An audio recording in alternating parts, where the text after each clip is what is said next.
Okay. Ooh, never got that quite right. All right. Welcome, everybody. So, a reminder about what's going on right now. Your exam for this unit is on Monday. So, we're going to cover a few more topics from this blood packet. So, I'll let you know at the end of today where we'll be ending. You do have a quiz up for Monday as well, so that you can do some practice on these topics, check yourselves, get some hopefully easier points towards your grades based on what we've been doing right now. There is also a practice up for this unit. I saw that some of you have completed it, but those of you who haven't, give it a try. Let me know if you have questions. Any questions before we dive into a little bit more of the content?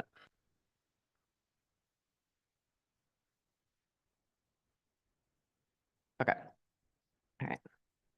So when we left off, we were talking about our erythrocytes, which are our red blood cells. So we had gone over an initial view of what's going on with our red blood cells, what they look like, what they're doing. Looked a little bit at hemoglobin, which is important for carrying oxygen, also a little bit carbon dioxide, as well as the presence of carbonic anhydrase, an important enzyme that's going to affect how carbon dioxide is carried in the blood when we talk about it later. So we had left off mentioning that in order to synthesize hemoglobin, so in order to make new hemoglobin, we need iron because we have iron at the center of the heme group, which is the part of the molecule to which oxygen is going to bind. Okay. So when we think about iron, we take it in from our diet, right? That's where we originally get it.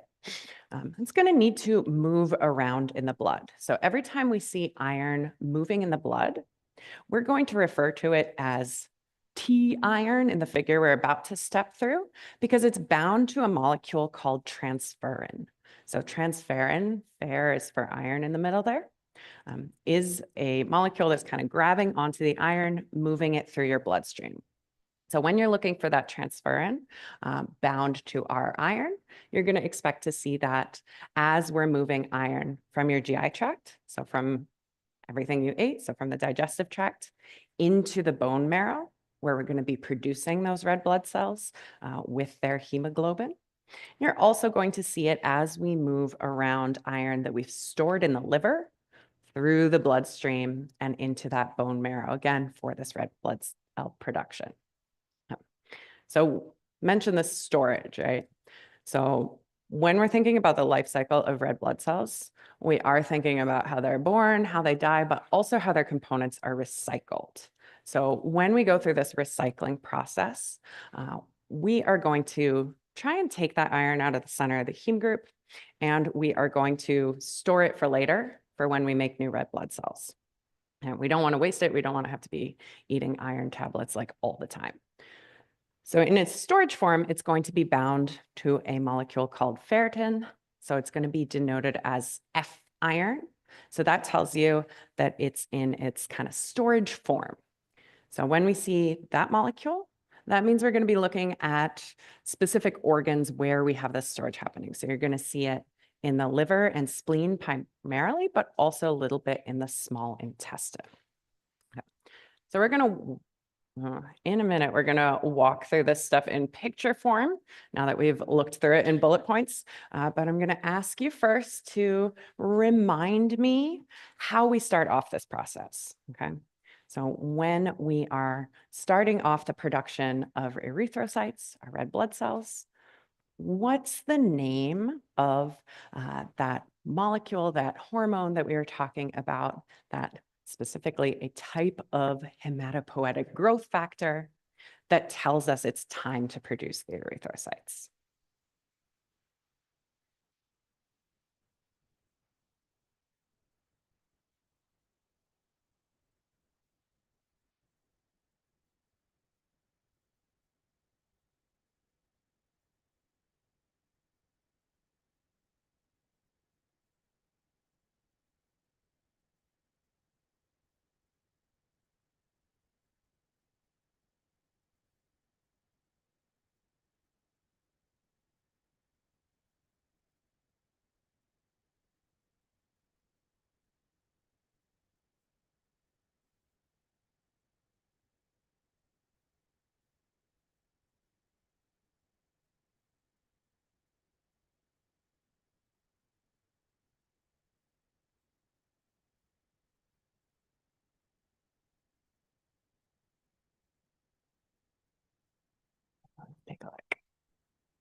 So yeah, the hormone, the type of hematopoietic growth factor that we're looking for to start off our process of making an erythrocyte is coming from the kidneys. That's where our signal is.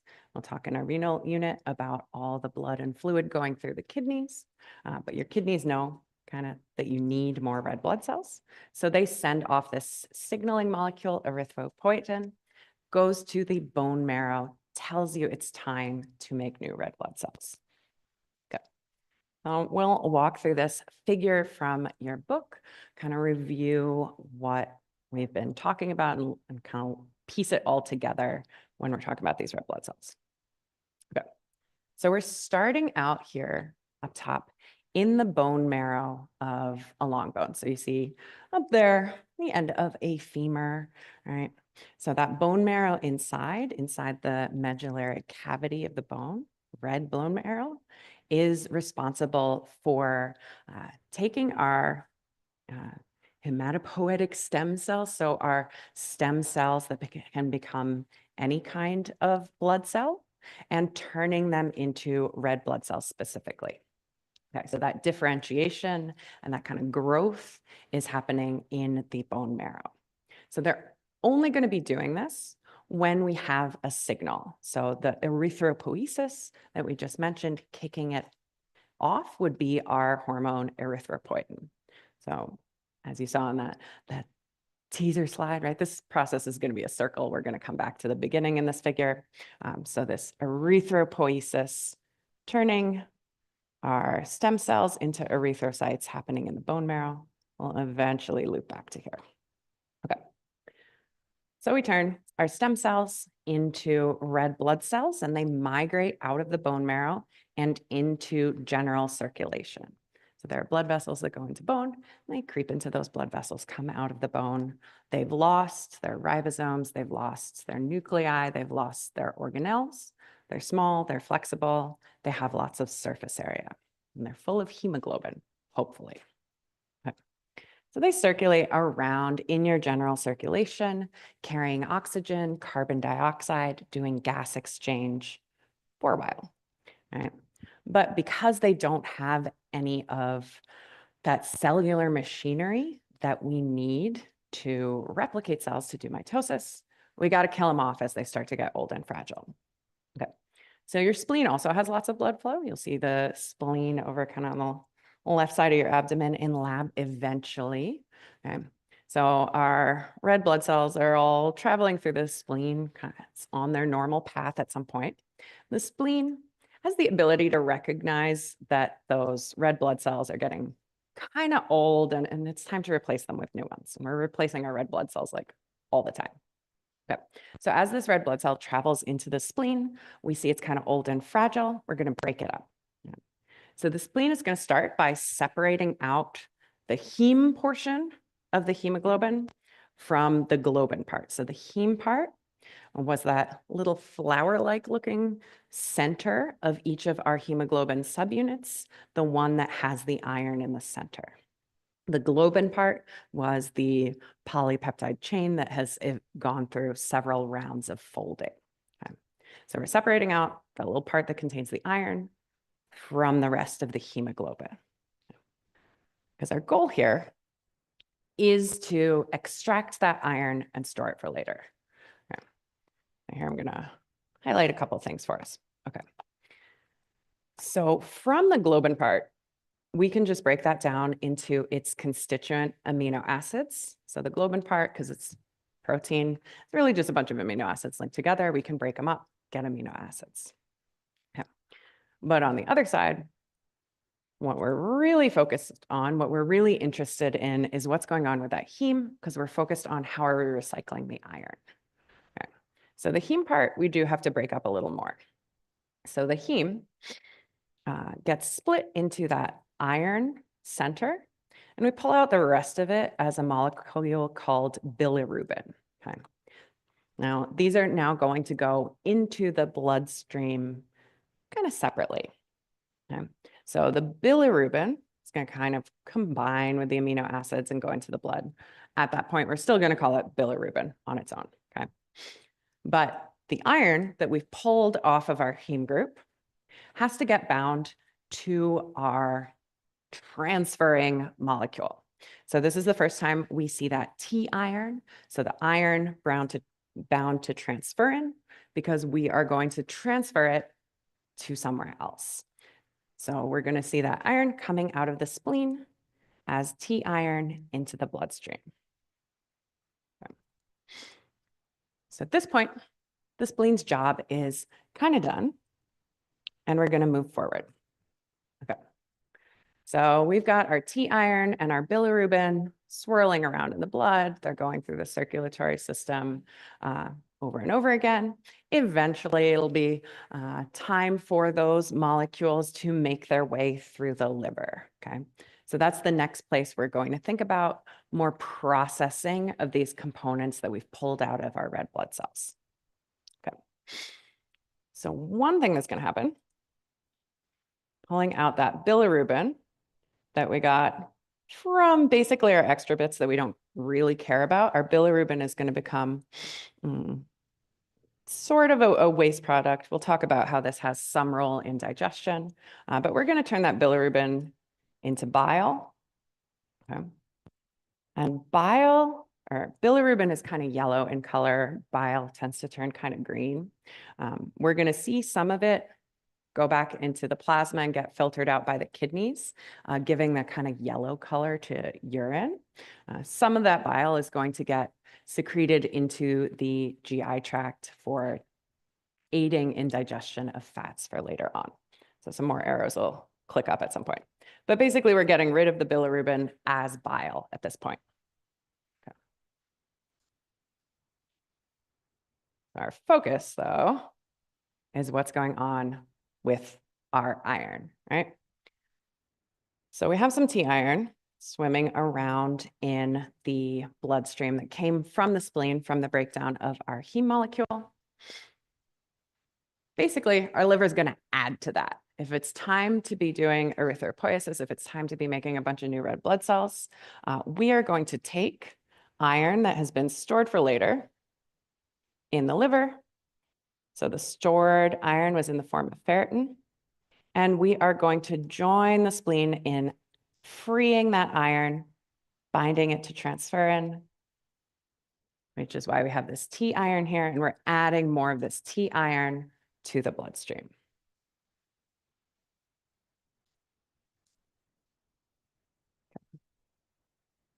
I'm clicking on here, right? Yeah. So recapping, when we broke down our red blood cell, really what we're focusing on is what happened to the hemoglobin.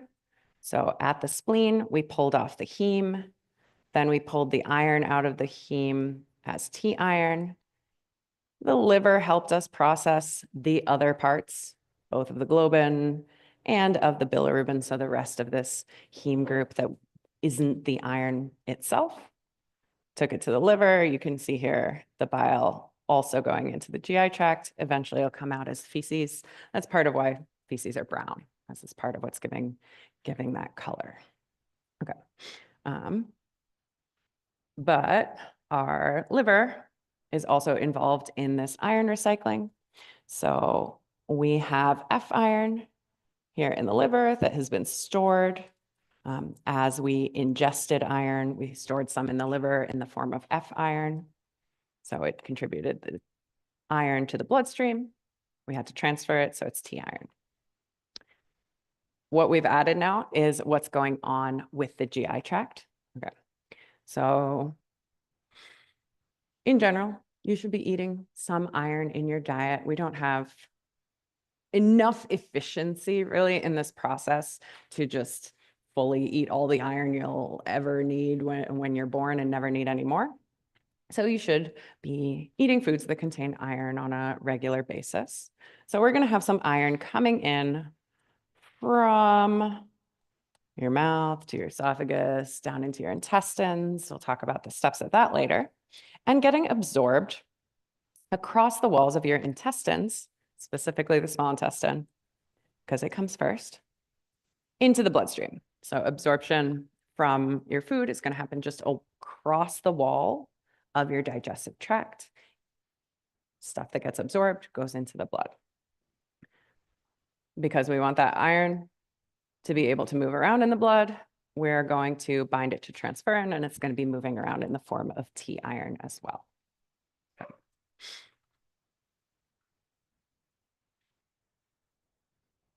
All right. Cool.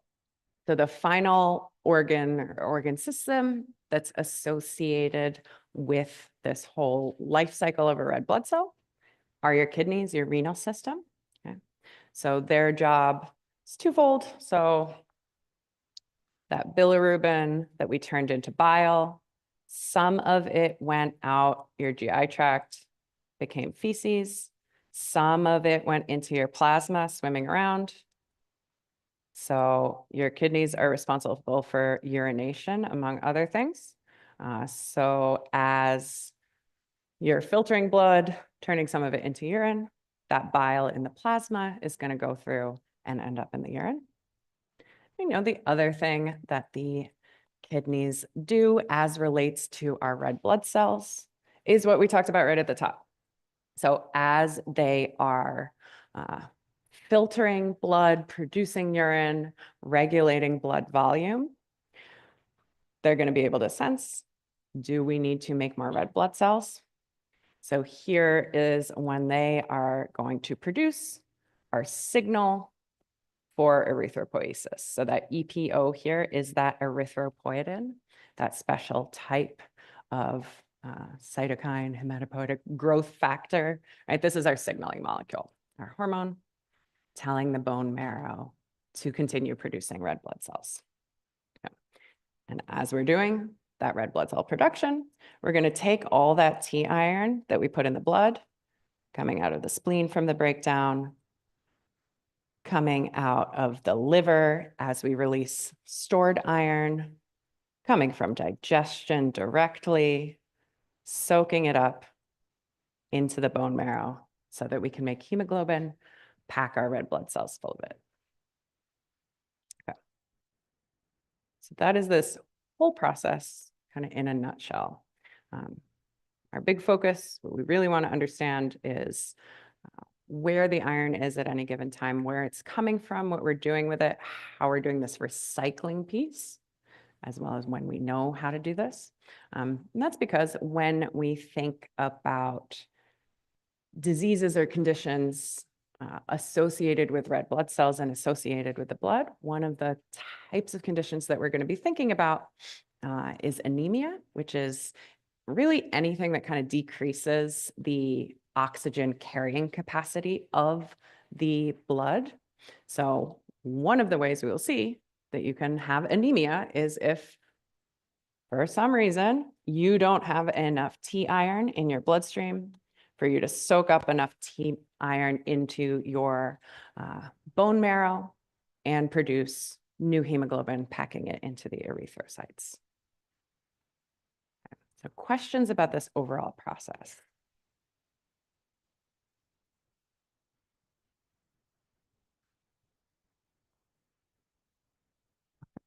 Cool. All right, so we are going to mention some of those types of anemia. Okay. So anemia is a condition where you are not really able to move enough oxygen around in your blood, and this can be for a couple of different reasons. The most common one that we think about is kind of a group of types of anemia that are coming from problems with your diet. Okay, so we have a couple of different types of dietary anemias or kind of nutritional deficiencies that can cause anemia. The most common one, I believe, is an iron deficiency. So if you don't have enough iron in your diet, if you're not taking up enough iron, then you are not supplementing the iron that you're recycling. And this means that you're going to end up with not really enough hemoglobin in those red blood cells, or not producing enough hemoglobin to really get the red blood cells fully mature in the first place. We're going to lump in with that iron deficiencies in other necessary nutrients that you need for producing red blood cells. So we mentioned iron isn't the only thing we need for making hemoglobin, for making red blood cells. So one of the other things that we mentioned was we need folic acid, we need vitamin B12. So deficiencies in those can also cause anemia. We tend to refer to lack of vitamin B12 or lack of molecules associated with absorption of vitamin B12 as pernicious anemia. So the problem here isn't directly that iron and that heme group, that hemoglobin. The problem here is that we need vitamin B12 for cell division, right? So as we're trying to make more red blood cells, right, we need to differentiate them from the stem cells. We need them to mature and we need them to divide, right? We want to make lots and lots of them. So if you don't have vitamin B12 or the ability to absorb it, you're not going to be able to divide those cells enough. You may end up with some kind of like larger red blood cells to try and compensate. But usually this results in not quite enough ability to carry oxygen around in your blood because you don't have enough of these red blood cells. Okay. We can have problems with carrying oxygen for other reasons, though. So another type of anemia, as you can see, there are a couple of different types of anemia, are going to attack other parts of this system, basically. So in hematolytic anemia, which is associated with malaria and also associated with sickle cell anemia, we have an issue with the red blood cells themselves. So here you see the difference between a normal red blood cell on the right here, this biconcave disc, and just one mutation with one amino acid difference in the genetic code for producing these red blood cells can result in basically the proteins folding wrong so that some of the red blood cells form this kind of crescent shape, this sickle shape. This is because they can kind of crystallize under low oxygen conditions. So in this case, this is going to reduce your ability to carry oxygen around the body. So it's a type of anemia. We can have difficulty making red blood cells for reasons that aren't nutritional. So aplastic anemia is one of those potential problems. So in aplastic anemia, the problem isn't your food, the problem is something with your bone marrow. So your bone marrow isn't producing these red blood cells because something is wrong with the bone marrow itself. So if we have this going on, we'd see problems with red blood cell production. We'd actually also probably see problems with production of white blood cells as well. So aplastic anemia is we're not making the red blood cells because of that site of origin of our red blood cells. Okay. For renal anemia, so renal means the kidneys. We know that the kidneys are important in this whole red blood cell making process because they are sending that signal to the bone marrow that it's time to produce red blood cells. So when you have certain types of kidney disease, this can mess up that signal, right? If your kidneys aren't functioning appropriately, you may not be producing erythropoietin the way you should, which means the bone marrow is never getting the signal in the first place that it's time to make these red blood cells. So you don't, or you produce the wrong amount. So in that case, you don't have enough of these red blood cells because you didn't make the erythropoietin. Again, we're damaging that carrying capacity for oxygen. So it's a type of anemia. Finally, if you're losing a lot of blood, like you're bleeding out, you're hemorrhaging, you also don't have enough red blood cells.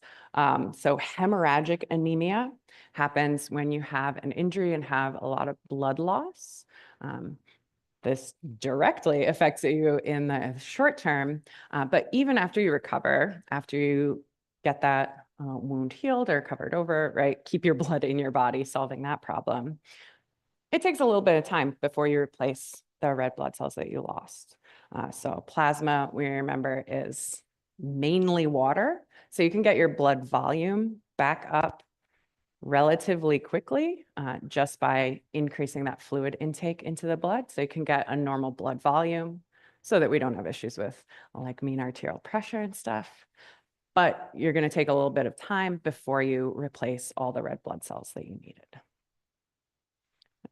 So anytime we have these conditions, these types of anemia, right, this means that we're having problems with carrying oxygen around. So the resulting kind of symptoms that you experience are often going to look like you don't have enough oxygen. So dizziness, fatigue, things like that. We need that oxygen for efficient production of ATP. So we can have a variety of effects when we don't have quite as much ATP as our cells need.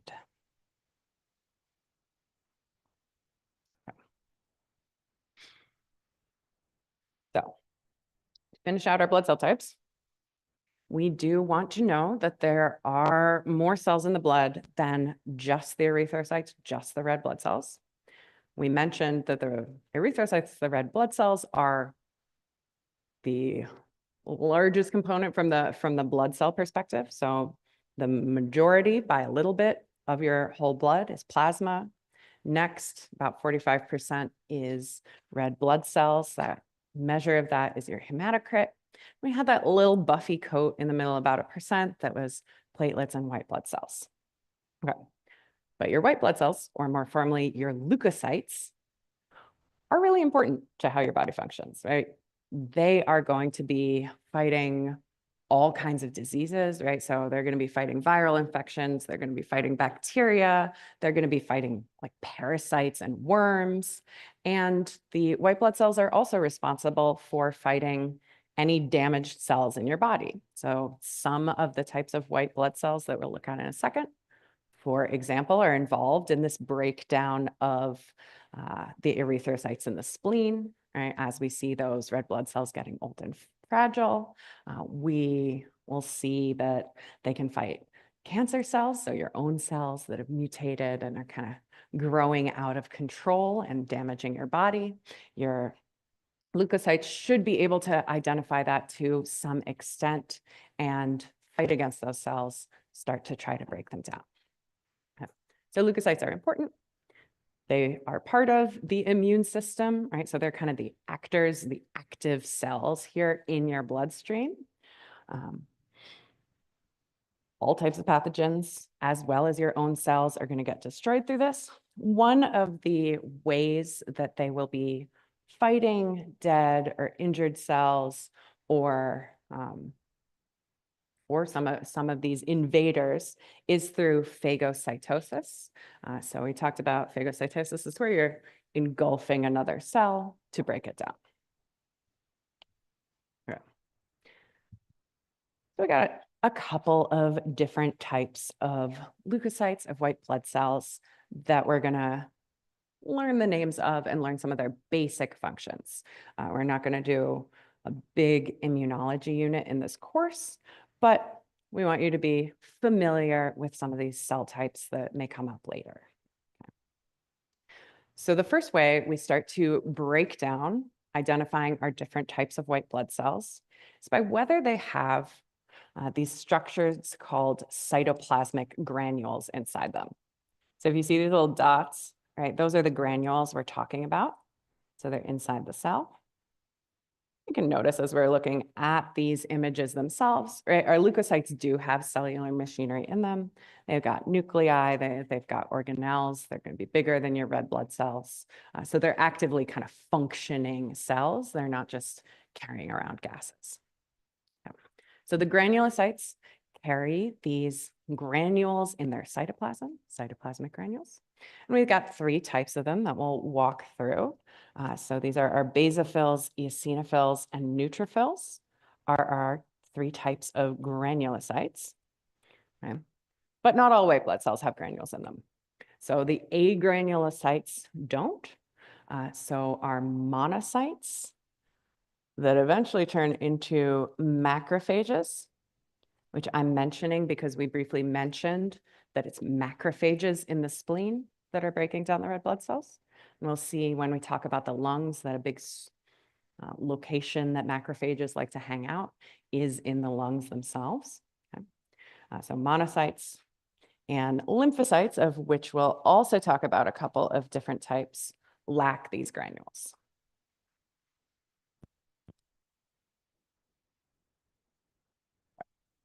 So we're going to talk about the granulocytes first. Our basophils are going to be relatively uncommon. So they're going to be less than 1% of, like if you do a total white blood cell count in the blood. Okay.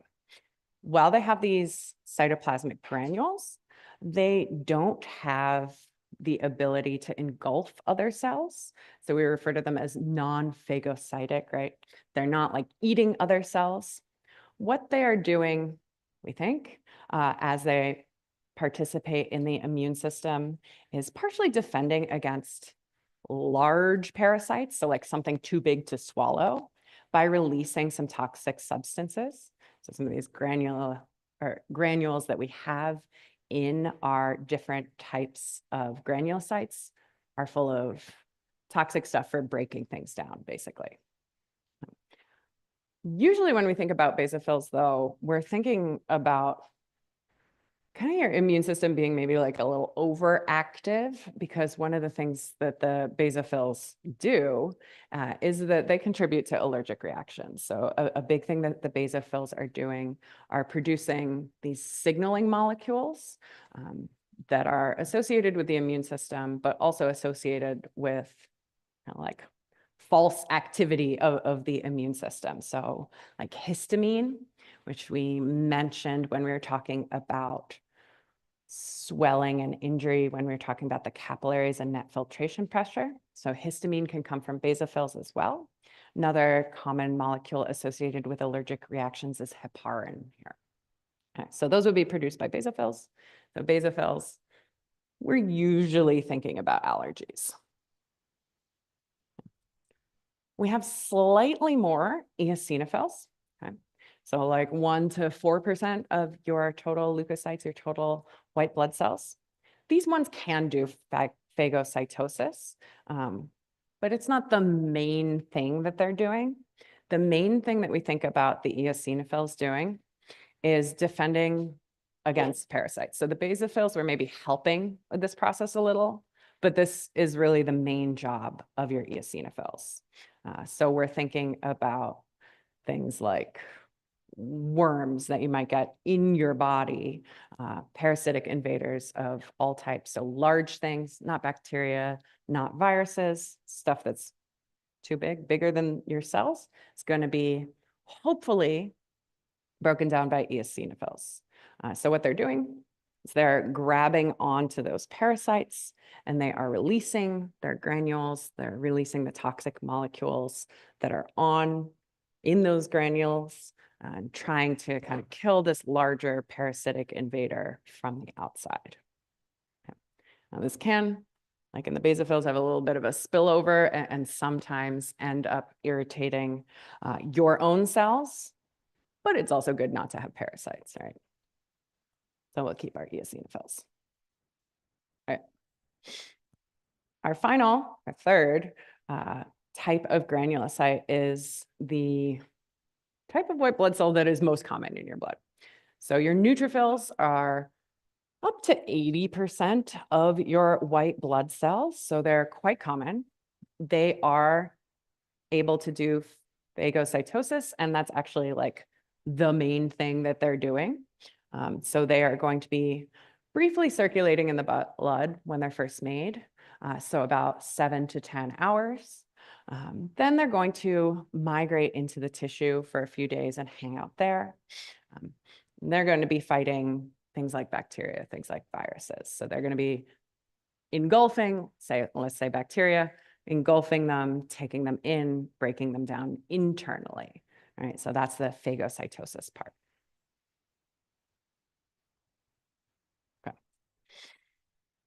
So from those 3 types of granulocytes, we're going to move on to the types of white blood cells where you won't see these granules. Okay. So the first kind is something called a monocyte. 5% of leukocytes. I don't know if you want to think of that as common or uncommon. Even though they don't have granules, they do phagocytosis, so they do engulf other cells and break them down internally. When we think about our monocytes, we are often thinking about the kind of descendant cell.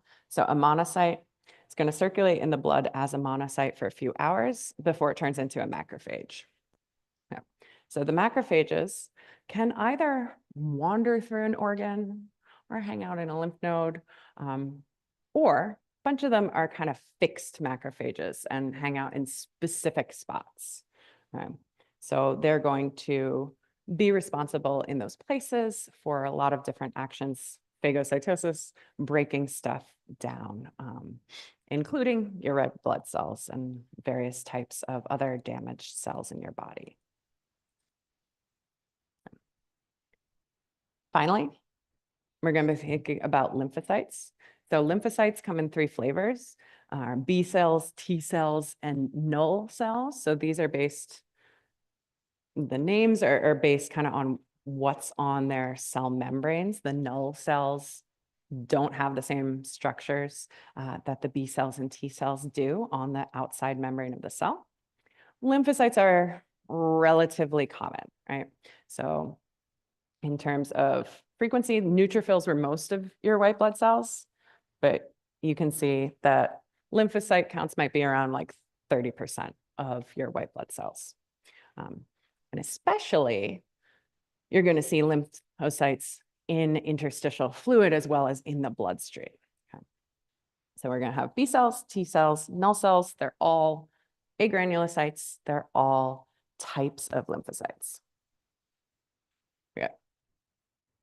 So starting with the B cells, your B cells are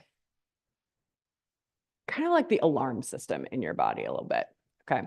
So your B cells, what they do is they're associated with antibodies and cells that produce antibodies.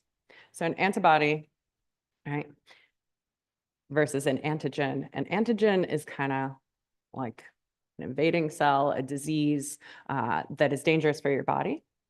In response, when we come in contact with that, are B cells, and then a later cell coming from a B cell called a plasma cell secrete antibodies or immunoglobulins, kind of the same thing for our purposes, that are marking these invading cells or pathogens to be destroyed by some of our other cells, right? So they're basically tagging stuff as this is a disease, this is a disease, this is a disease. Right? So it's your B cells that you'd be kind of training with vaccines, right? So your B cells have a memory. They have an ability to recognize pathogens that you've encountered before. This enables your body to start fighting infections sooner because we can immediately tag that pathogen that's come back, say, this is dangerous, this is dangerous, this is dangerous, kill it, rather than waiting for your body to kind of figure out that that's a dangerous cell. So the B cells are kind of marking that we've got a dangerous cell. T cells are going to directly damage those foreign cells. Okay. So they're going to come into direct contact with transplant cells, infected cells, mutant cells, all kinds of messed up cells that we don't want there. And they're going to destroy these targets. So when our T cells are starting to destroy those target cells, we'll refer to them as cytotoxic T cells because they've picked up some additional components that are going to be enabling them to do more damage to these foreign cells. That does take them a little while. So it takes like several days for them to be able to kind of up production to become these cytotoxic T cells. But once they do, they're going to be recognizing secretory products. They're going to be forming pores in the target cell's membrane, and they're going to start lysing those cells, so breaking them down. Our final type of lymphocyte is a null cell. So the most common type of null cell that you'll see referred to, something called a natural killer cell. A natural killer cell, its big job is going to be attacking cells that have been infected with viruses. So they're going to be really important when you get a virus, attacking those virus-infected cells so you don't produce more virus, causing those cells that are helping the virus reproduce to lyse, so to break down. These null cells and these natural killer cells are quick. So the T cells took some time, right? And the B cells, if they don't recognize a pathogen, especially take time to figure out that you've got some kind of virus, that you've got some kind of pathogen. But our null cells are pretty quick, and they're really active early in your immune response. So all of these different types of leukocytes, all of these different types of white blood cells are coming from those same stem cells that we're making our erythrocytes. So our hematopoietic stem cells can go on to become any type of blood cell, red blood cell, white blood cell, any one of our different types of white blood cells. Okay? We just need the appropriate kind of signaling for that to happen.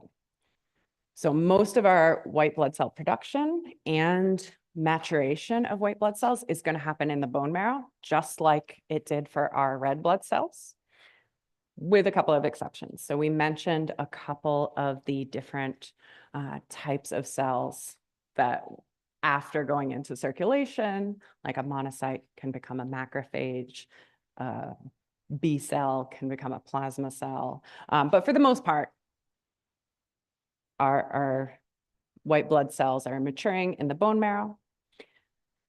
An organ you probably won't see in our donor bodies, called the thymus gland, is partially involved in the maturation of T lymphocytes. The reason I think you probably won't see a thymus is it sits over the heart. In children, it's pretty big and it's kind of like a little more up in the neck, but it tends to degenerate into just some cells that look like fat or kind of embedded in fat over the heart. So it's not really noticeable in terms of something you could tag, but is important for the immune system. Yeah. There are signaling molecules and different factors that control the production and maturation of all our different types of white blood cells. If you're interested in the immune system more, great, that's exciting. There's a chapter in your book. We won't be covering that chapter in this class, but happy to talk it through with you later if you want. From a perspective of what you need to know about white blood cells for your exam, there's a table in your book in this section that gives you some of the different facts about the white blood cells. What I'd like you to know is from that table, the main function of each of these types of white blood cells, and let's say whether they're granulocytes or agranulocytes. Okay, so basically I'll give you a full description of one of the types of red white blood cells and ask you to identify it. Won't be more than like one question. Okay, so do know them, do look them over, but don't freak out that there are a bunch of them. Okay. Good. Finally, because I put the practice exam up a little while ago, and I know that there's a question on platelets and hemostasis on it. We're going to intro this platelet and hemostasis stuff and then dive into it more fully at the beginning of our next unit. So tag this next portion of what I'm about to say in the next 5 minutes as like probably extra credit question. Okay. But I am going to mention it to you because I like everybody to get the extra credit if you can. Okay. So when we're talking about the blood, we don't want to forget that we are trying to keep our blood in our body. I don't think any of you are going to forget that, right? But we have a long kind of flow of things that has to happen in order for us to repair the body and repair the circulatory system after injury. Okay. So when we talk about platelets, our final like little cell type, they're involved in this process. So when we talk about healing after an injury, like after a cut, we're going to talk first about a process that forms something called a platelet plug. And then after we form a platelet plug, we're going to form a more permanent blood clot that we'll talk about after our exam. Okay, so these first little pieces here are about the flow towards eventually forming a blood clot and allowing us some time to heal and repair that injury. So the first thing that happens, the first thing that happens when you're injured immediately is going to be something called a vascular spasm. Okay. So vascular spasm is really similar to a lot of the ways we've thought about changing resistance in this unit. Okay. So what's happening in a vascular spasm is that if you damage a blood vessel, it's basically going to start by spasming, by kind of clamping down, right? We're trying to reduce flow to that area where you have an injury and you have blood loss happening. So we're going to have constriction, minimizing blood loss, hopefully, because when we decrease that radius, we increase resistance, we lower our blood flow to the area. This is an intrinsic vascular response, aka it happens automatically. Your smooth muscle just does it, kind of like our myogenic response to stretching smooth muscle. But the sympathetic nervous system can also be involved here. As we do this, our endothelial layer of our blood vessel is going to start to become sticky. As it starts to become sticky, that's important because this is how we're going to get more and more platelets to collect together and form a platelet plug over the site of injury. So a platelet is our final kind of possibility for what our hematopoietic stem cell might become. It might become a red blood cell, might become one of our types of white blood cells, might become a platelet. So platelet is colorless. It's really kind of a fragment of a cell. When you see them, they're really small. They don't have a nucleus, like the red blood cells don't have a nucleus, but unlike the red blood cells, they do still have some cellular components. So no DNA, but they do have organelles, and they actually have some granules like our white blood cells do. Okay. So their job, platelets, sometimes called thrombocytes, are to form a plug at the site of vessel damage. A plug is more temporary than like a full blood clot, but we're covering it over briefly, decreasing blood loss there, and that's going to eventually trigger a larger clot to form. Okay. So overall, this is what our flow will look like. We'll have a bunch of molecules involved in helping this process occur, helping platelets stick to our blood vessel and then make a big pile to form this platelet plug. But we'll pick up there after our exam and leave that here now that we've talked about all the different things that are in your blood. Which one? This one? Yeah.